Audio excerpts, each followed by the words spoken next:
we're gonna install some water feeders on this 5-gallon bucket, which is a Home Depot 5-gallon bucket.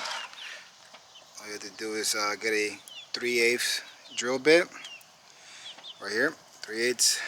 Once you get your, I got 5 of these little feeders, water feeders. Once you get 5 holes through here,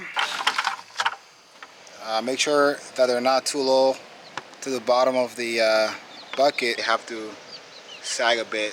Great, so let's do that. That's 1. That's 2. That's 3. That's 4.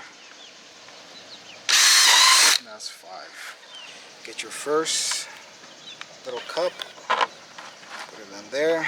Get yourself the little rubber gasket right here. Put it through here.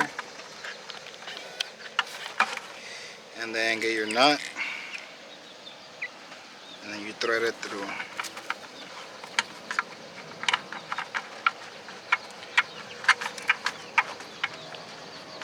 Once it gets filled, it gets heavy, and then it stops the flow of water.